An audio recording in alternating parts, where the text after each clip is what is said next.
아주 멋진 차 한 대가 미국 어느 교회 한적한 곳으로 달리고 있었습니다. 근데 갑자기 엔진 고장이 났습니다. 그리고 차가 멈추어 섰습니다. 한적한 그 시골 도로에 차를 멈추어 두고 고치려 해봤지만 고칠 수가 없었습니다. 누군가 도움의 손길을 기다리기 위해서 길가에서 손을 들고 있는데 한참 있다가 어떤 한 사람이 지나가다가 차를 세웠습니다. 아주 멋진 리무진이 섰습니다. 문이 열리더니 한 사람이 나왔습니다. 연미복을 입고 아주 잘생기고 건강한 한 신사가 나타났습니다. 그리고 묻습니다. 무엇을 도와드릴까요? 저 차가 고장이 났는데 좀 도와주실 수 있으면 도와주면 좋겠습니다. 제가 잠깐 손 보겠습니다. 위로 올라가서 시동 걸 준비를 하십시오. 저는 차 밑으로 들어가서 문제가 무엇인지 알아보고 고쳐드리겠습니다. 그는 그 멋진 옷을 입은 그대로 차 밑바닥으로 들어갔습니다. 그 얼마 이후에 소리 지릅니다. 시동을 걸어보세요. 과연 부르릉 하고 시동이 걸렸습니다. 차 주인이 떠나기 전에 감사했습니다. 감사합니다 선생님. 그런데 그렇게 좋은 옷을 입은 채로 어떻게 차 밑바닥에 들어가셨습니까? 얼마나 살해하면 되겠습니까? 선생님 누구십니까? 신사는 말합니다. 살해는 필요 없습니다. 공짜입니다. 제 이름은 헨리 포드입니다. 이 차를 제가 만들었지요. 그래서 내가 어디가 고장이 났는지 잘 알고 있었고 그래서 고쳤습니다. 즐거운 여행 되십시오. 리무진은 저 멀리 사라졌습니다. 여러분 어디 차만 고장 나겠습니까? 우리 인생은 살다 보면 여기저기 고장이 많이 납니다. 몸에도 고장이 납니다. 여기저기 잔 고장이 조금씩 난다는 것은 늙어간다는 증거이지요. 마음에도 고장이 납니다. 그래서 우울증이 생기기도 합니다. 마음속에 여러 가지 문제가 있어서 때로는 공황장애를 일으키기도 합니다. 얼마나 마음이 고장 많이 났든지 요즘은 힐링이라고 하는 말이 아주 유행입니다. 힐링 여행, 힐링 캠프, 힐링 음악, 힐링 영화 이런 말들이 유행하고 있습니다. 인간관계도 고장이 나서 서로 소통하지 못하는 경우가 많이 있습니다. 부부간에도 소통하지 못하고 관계가 고장이 납니다. 부모 자식 간에도 소통하지 못하고 고장난 관계를 가진 부모 자식 간이 얼마든지 있습니다. 심지어 형제 자매들 사이에도 문제가 있어서 소통하지 않습니다. 친구들 사이에도 어느 날 갑자기 교제가 끊어집니다. 관계가 고장이 났기 때문입니다. 경제도 고장이 납니다. 그리고 여러 계획에도 고장이 납니다. 사람이 노력해서 고칠 수 있는 경우도 있지만 상당한 부분 사람의 힘으로 고칠 수 없는 부분이 많이 있습니다. 오늘 여기 오신 여러분들 어디가 고장이 나셨습니까? 내 삶의 어떤 부분에 문제가 있습니까? 우리 인간을 창조하신 하나님은 자신이 친히 우리를 만드셨기에 어디가 문제 있는지를 아십니다. 그리고 아실 뿐만 아니라 그 문제를 고치는 방법도 하나님은 다 알고 계십니다. 오늘 성경 속에 한 사람이 등장합니다. 가버나움이라고 하는 이스라엘의 한 동네에 살고 있는 사람이 있었습니다.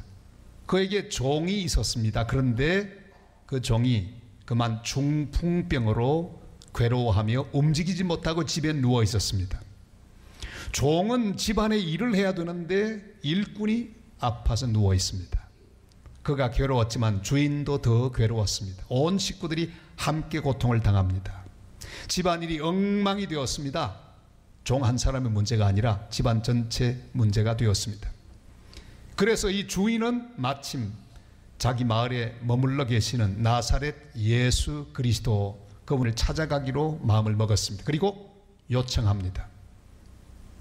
주님, 내 종이 괴로워하고 있습니다.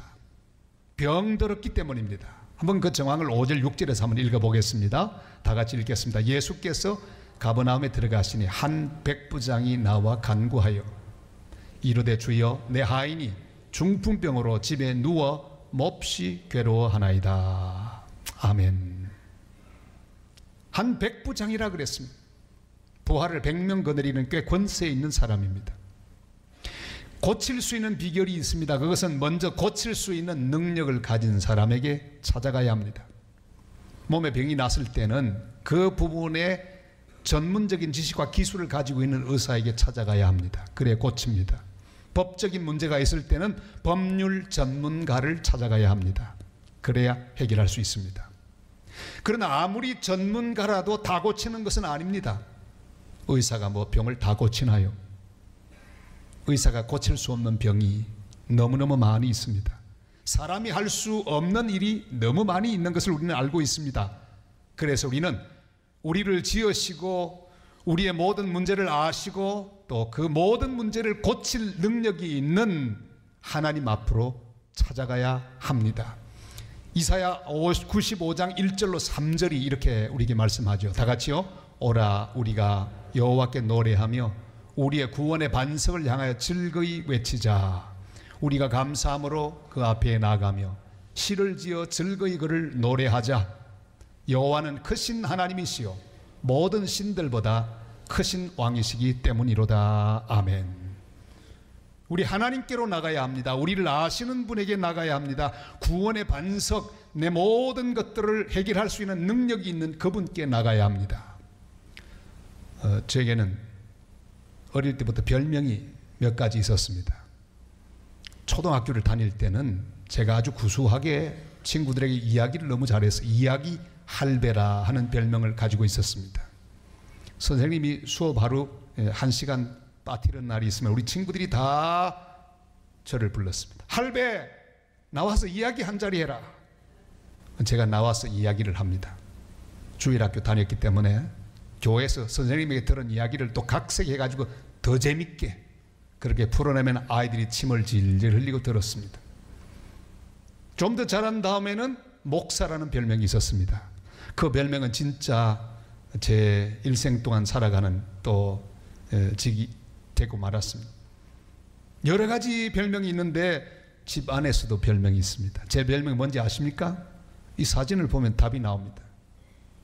누굽니까? 제 별명은 맥가이버입니다. 왜 그런가 하면 모든 문제를 제가 다 해결해 주기 때문입니다. 저희 아이들이 어렸을 때도요, 문제만 생기면 제게 옵니다. 아빠 이거 고쳐줘. 그럼 다 고쳐주었습니다. 제 아내도 문제만 생기면 제게 그 문제를 가지고 옵니다. 심지어 지프가 잘 올라가지 않는 것, 그럼 제가 또 올려줍니다. 이상하게 저는 그게 잘 돼요. 모든 문제든지 다 그렇게 해결해 줍니다. 얼마 전에는 신발 밑창이 떨어졌다고 가져왔는데 제가 아주 딱 붙여서 새 것처럼 만들어 주었습니다. 근데 며칠 전에 저희 집에 문제가 생겼습니다. 갑자기 냉장고 불이 꺼져버리고 말았습니다.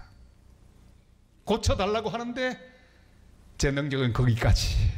제가 어떻게 전기를 고치겠습니까?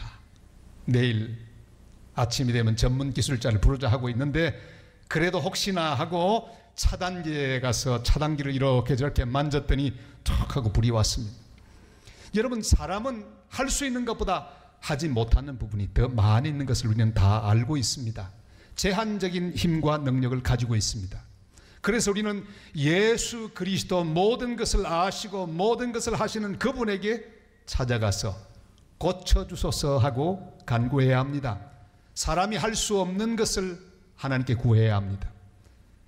우리는 지난 오랜 세월 동안에 민족의 평화 통일을 위해 기도해 왔습니다. 민족을 고쳐달라고 기도해 왔습니다. 엊그제 남북 두 정상이 만나서 손을 잡았습니다. 바로 군사분계선 내려왔다가 다시 한번 건너갔다가 또 내려오는 아름다운 모습도 보았습니다. 여러분, 우리는 하나님께 이 모든 문제를 맡겨야 합니다. 주님께서 속히 우리나라를 고쳐서 하나 되게 해달라고 기도하실 수 있기를 바랍니다. 주님이 고치실 것입니다. 내게 있는 고칠 수 없는 문제들을 하나님께 맡겨야 합니다. 우리 주님의 도움이 필요한 사람들을 위해 오늘 이 백부장처럼 주님께 기도해야 합니다. 주님, 우리 가족을 고쳐주옵소서. 우리 친구를 고쳐주옵소서. 내 이웃, 내 직장 동료를 고쳐주옵소서. 그렇게 기도하는 모든 하나님의 사람들이 되시기를 바랍니다. 오늘 처음 이 자리에 오신 여러분들을 위해 우린 그동안 기도했습니다. 여러분의 인생을 주님의 손이 직접 맡으셔서 고치시도록 기도했습니다. 근데 이렇게 오늘 오셨습니다. 잘 오셨습니다. 우리 주님은 우리의 괴로움을 고치십니다. 슬픔을 고치십니다. 어긋난 것을 고치시고 불가능한 것들을 고쳐주십니다. 그 주님 우리를 향해 이렇게 초대하시죠. 마태복음 11장 28절로 30절 말씀 다 같이요. 수고하고 무거운 짐진 자들아 다 내게로 오라. 내가 너희를 쉬게 하리라. 나는 마음이 온유하고 겸손하니 나의 멍에를 메고 내게 배우라. 그리하면 너희 마음이 쉼을 얻으리니 이는 내 멍에는 쉽고 내 짐은 가벼움이라 하시니라. 아멘. 이 백부장이 주님께로 나와서 종을 고쳐달라고 했더니 우리 주님은 시원하게 말씀하십니다. 내가 가서 고쳐주리라. 여러분, 이 역사에 우리 주님처럼 이렇게 시원하게 말씀한 분은 한 분도 없었습니다. 내가 가서 그 문제를 고쳐주리라 분명하게 말씀하셨어요. 예수님은 하나님의 아들로서 2000년 전에 이 세상에 오셨습니다. 왜 오셨을까요? 고치러 오셨습니다. 인생의 모든 괴로움, 죄의 문제, 죽음의 문제, 절망의 문제, 슬픔의 문제, 모든 문제를 고치기 위하여 하나님 보내주셨습니다. 주님이 오신 그날을 세계 모든 인류는 크리스마스라 하면서 기뻐하고 축하합니다. 지난 수요일날 파송받은 우리 스리랑카 선교사 이야기를 들었습니다. 불교 국가입니다. 그런데 그렇게 기독교 전파에 대해서 반대하는 나라도 12월 한 달 동안 마음대로 전도하게 하고 마음대로 길거리에서 예배하게 하고 축하하게 하는 그런 일을 허락한다는 이야기를 들었습니다. 왜요? 알기 때문입니다. 얼마나 기쁜 날인지. 하나님이 인간이 되어 우리와 함께 거하기 위하여, 우리를 고치기 위하여 이 땅에 오셨기 때문입니다. 지금도 우리 지구 주위에는 아주 빠른 속도로 인공위성들이 돌고 있습니다. 우리나라가 보낸 위성도 막 돌고 있습니다. 그런데 우리가 사용하는 내비게이션, 그것은 다 이 미국이 보낸 군사 위성, 이걸 가지고 우리가 다 자료를 사용하고 내비게이션 쓰고 있습니다. 그런데 이 위성에는 무엇이 있습니까? 허블 망원경이 있습니다. 이걸로 지구의 모든 것들을 다 촬영하고 그 자료를 전송해 줍니다. 무한대로 쓸 수 있는 게 아니라 정기적으로 가서 고쳐야 합니다. 고장나면 가서 고쳐야 합니다. 자, 그런데 이 고치기 위하여 사람을 보내야 됩니다. 그냥 고쳐지는 게 아닙니다. 사람을 보내야 하는데 보통 7명을 같이 보냅니다. 이 사람들을 보내기 전에 3년 동안 이 사람들에게 강력한 훈련을 시킵니다. 훈련 다 받은 다음에는 이 우주로 보냅니다. 저 위성이 얼마나 빨리 달리는 거예요? 시속 4,800km. 얼마나 빠른지 몰라요. 비행기는 기껏했자 800, 900km죠. 근데 4,800km면 얼마나 바쁘게 도는지 몰라요. 그렇게 바쁘게 돌고 있는 위성을 접근하여 탁 거기 옮겨야 합니다. 그리고요, 붙어가지고는 이 나사를 30개를 풀어야 됩니다. 여러분 한번 생각해 보세요. 풀고 그 다음에 다시 30개 또 다 조립해서 맞춰야 합니다. 그리고 다시 돌아옵니다. 이런 수리하는 과정을 통해 지금도 위성은 돌고 있고 우리는 이 모든 자료를 받아 사용할 수 있게 되었습니다. 하나님이 이 땅에 보내신 인간들, 이 땅에 창조하신 인간들, 죄로 말미암아 고장이 났습니다. 하나님 명령을 거역하고 하나님을 떠나서 고장나고 말았습니다. 하나님을 찬양하는 대신에 우상을 섬기는 인간으로 변하고 말았습니다. 서로 사랑하는 대신에 미워하게 되었습니다.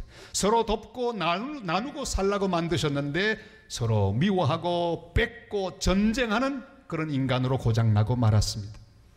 그래서 모두 다 죽게 된 인생이 되었습니다. 그래서 하나님은 하나뿐인 아들 예수 그리스도를 보내셨습니다. 고장난 인간을 고치기 위하여 하나님의 독생자는 이 땅에 오셨습니다. 마치 옷을 입은 채로 차 밑바닥으로 들어간 헨리 포드처럼 우리 하나님이 보내신 하나님의 독생자 예수 그리스도는 인간의 가장 밑바닥으로 오셨습니다. 저 이스라엘 식민지 나라, 작고 가난한 그 나라 존재도 없는 나라, 로마의 속국이었던 그 나라, 베들레헴 마국간에서 그렇게 하나님이 보내신 독생자 예수 그리스도는 누워 계실 수밖에 없었습니다. 그리고 또한 십자가에 이르기까지 그는 십자가를 지고 십자가 위에서 피 흘리며 돌아가셨습니다. 우리 죄를 위해 죽으심으로 사명을 완수하시고 3일 만에 부활하셨으며 지금도 살아서 이 예배도 받고 계신 것을 우리는 믿습니다.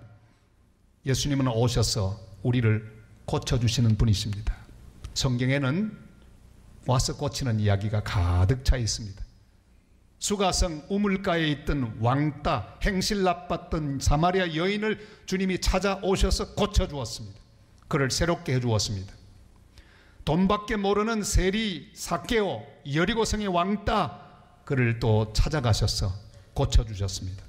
베데스다 못가에서 절망 가운데 누워있는 38년 된 병자 찾아가셔서 고쳐주셨습니다.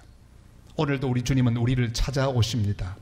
오늘 오신 여러분 한 분 한 분을 예수님은 찾아오시기를 원하십니다. 여러분의 가정에 찾아가시기를 원하십니다. 여러분의 인생 가운데 찾아가셔서 고치기를 원하십니다. 모든 관계를 고치고 인생을 고치고 마음을 고치고 생각을 고쳐서 여러분의 모든 삶을 풍성하게 하시기를 주님은 원하고 계십니다. 주님 오늘 말씀하죠. 내가 가서 고쳐주리라. 오늘 이 말씀을 듣고 주님을 내 모든 문제의 중심에 모셔드리는 복된 심령들이 다 되시기를 주님의 이름으로 축원합니다. 예수님을 직접 이렇게 모시는 것이 참 좋겠지만 직접 모시는 것이나 똑같은 방법이 있습니다. 이 백부장은 예수님이 가서 고쳐주겠다고 말씀하자 바로 그렇게 오지 마시고 직접 오지 마시고 말씀으로만 하옵소서 이렇게 대답했습니다. 우리 8절 말씀을 한번 다 같이 읽겠습니다. 백부장이 대답하여 이르되 주여 내 집에 들어오심을 나는 감당하지 못하겠사오니 다만 말씀으로만 하옵소서. 그러면 내 하인이 낫겠사옵나이다. 아멘. 하나님은 세상을 말씀으로 창조하셨습니다. 빛이 있으라 한마디 하시자 빛이 생겼습니다. 이 말씀은 곧 하나님이고 이 말씀은 곧 예수 그리스도입니다. 요한복음 1장 1절로 3절이 그거 잘 설명하고 있죠. 다 같이 읽습니다. 태초에 말씀이 계시니라. 이 말씀이 하나님과 함께 계셨으니 이 말씀은 곧 하나님이시니라. 그가 태초에 하나님과 함께 계셨고 만물이 그로 말미암아 지은 바 되었으니 지은 것이 하나도 그가 없이는 된 것이 없느니라. 아멘. 예수님을 영접하는 방법은 예수님이 말씀하신 성경 말씀을 그대로 믿는 것입니다. 오늘 지금 제가 말씀하고 있는 이 성경 말씀을 그대로 믿는 것, 그것은 살아계신 예수님을 그대로 우리 집으로 우리 마음속으로 모시는 것과 똑같다는 말씀입니다. 요한복음 5장 24절에도 이렇게 말씀하시죠. 다 같이요. 내가 진실로 진실로 너희에게 이르노니 내 말을 듣고 또 나 보내신 이를 믿는 자는 영생을 얻었고 심판에 이르지 아니하나니 사망에서 생명으로 옮겼느니라. 아멘. 예수님의 말씀을 믿는 것이 곧 하나님을 믿는 것이라고 말씀하십니다. 그럼 어떻게 하면 믿을 수 있을까요? 믿음은 바로 영접하는 것이라고 말씀하십니다. 요한복음 1장 12절 말씀 다 같이요. 영접하는 자 곧 그 이름을 믿는 자들에게는 하나님의 자녀가 되는 권세를 주셨습니다. 아멘. 예수님을 모셔드리는 것, 그것은 말씀을 듣고 말씀대로 행하는 것과 똑 마찬가지인데 바로 믿는 것은 영접하는 것, 받아들이는 것이라고 말씀하고 있습니다. 오늘 듣는 이 말씀을 받아 그대로 들으면 그것이 곧 예수님을 모시는 것, 믿는 것과 다를 바가 없다고 주님 말씀하고 계십니다. 저는 산성교회 담임 목사가 되기 전에 여러분이 앉아있는 이 땅, 이 의자 밑을 파고 들어가면 지구 반대편에 나타나는 곳이 있는데 그곳이 저 남미 칠레입니다. 그곳에서 한 10년 동안 복음을 전했습니다. 여러 일들이 많았는데 아주 기억나는 한 사건이 있습니다. 어느 날 정부기관에서 일하는 고위 공직자인 꼬띠라고 하는 한 여자가 있었습니다. 그가 소문을 통해 아마 우리들의 소식을 들었던가 봐요. 전화가 왔습니다. 자기가 지금 병이 들어서 집에 누워 있는데 와서 기도를 좀 해줄 수 있느냐, 그렇게 부탁했어요. 참 기쁜 소식이었습니다. 기쁜 소식은 부르는 소리죠. 초청하는 소식이죠. 그래서 약속을 하고 그 집에 찾아갔습니다. 아내와 함께 집을 찾아 들어갔는데 세상에 그렇게 의리의리한 집은 처음 봤습니다. 큰 대문이 열리고 들어갔더니 이야, 거기 풀장이 쫙 있고요. 그렇게 이제 올라갑니다. 대저택이에요. 누워 있습니다. 금발의 여자가 아파서 침대에 누워 있습니다. 우아하게 누워 있습니다. 자, 들어가서 무조건 그 사람은 기도만 받으려고 하고 있는 거예요. 제가 물었습니다. 이 집에 수도 고장나면 어떻게 합니까? 그러면 수도공을 불러야죠. 전기 고장나면 어떻게 합니까? 전기공을 불러야죠. 자매님의 인생에, 자매님의 몸에 병이 났으면 그럼 어떻게 해야 되는 겁니까? 방금 제가 딩동 초인종 눌렀을 때 문을 열어 영접했듯이 자매님의 인생, 그 마음속에 일단 만병의 의사가 되시는 예수 그리스도, 그분을 모셔야 되지 않겠습니까? 그래야죠. 그러면 이 시간 당신을 사랑하사 이 땅에 오신 예수 그리스도, 그분을 모실 마음 없습니까? 모셔야죠. 어떻게 합니까? 기도합시다 그랬어요. 주님, 저는 죄인입니다. 따라하게 했어요. 주님, 저는 죄인입니다. 어디로 왔다가 어디로 가는지 모르고 살았습니다. 내가 이 시간 마음의 문을 엽니다. 내 속에 들어와 주시옵소서. 지금부터 천국 갈 때까지 주님과 함께 살기 원합니다. 예수님의 이름으로 기도합니다. 아멘. 확신을 시켰습니다. 주님이 마음속에 계신 확신을 그 자매가 가졌습니다. 그리고 기도했습니다. 그의 병을 위해 머리에 손을 얹고 간절히 기도해 주었습니다. 자, 그런데 며칠 다음에 저희 집으로 웬 꽃다발 하나가 탁 도착한 거예요. 그 자매가 병원에 갔는데 아무렇지도 않다고 하는 진단을 받아서 기쁨으로 이 꽃다발을 보낸다고, 감사하다고 그러면서 편지와 함께 보내왔어요. 그 다음 주일날 교회에 그 꽃을 보여주며 하나님께 영광을 돌렸습니다. 그는 하나님을 따라가는 하나님의 사람이 되었습니다. 사랑하는 여러분, 우리를 지으신 하나님은 우리가 어디 고장났는지, 어떤 괴로움을 가지고 있는지 다 아십니다. 문제는 그분을 내 인생에 모셔드리는 것입니다. 오늘 주님께 나온 우리의 모든 사정을 아십니다. 이미 하늘 보좌를 버리시고 이 땅에 오셔서 우리를 고치기 위하여 십자가에 죽으신 예수 그리스도는 한 사람 한 사람의 인생 가운데로 들어가기를 원하십니다. 내가 가서 고쳐주리라. 여러분, 오늘 이 말씀을 듣고 주님의 말씀으로 믿으시기를 바랍니다. 그리고 예수님을 영접하시기를 바랍니다. 그러면 주님이 내 모든 고장난 것을 고쳐주실 것입니다. 볼지어다 내가 문 밖에 서서 두드리노니 누구든지 내 음성을 듣고 문을 열면 내가 그에게로 들어가 그와 더불어 먹고 그는 나와 더불어 먹으리라. 오늘 주님을 그렇게 영접하고 주님이 내 인생을 고치며 내 문제를 고치며 내 모든 고장난 것들을 바로잡는 그런 은혜가 함께 하시기를 바랍니다.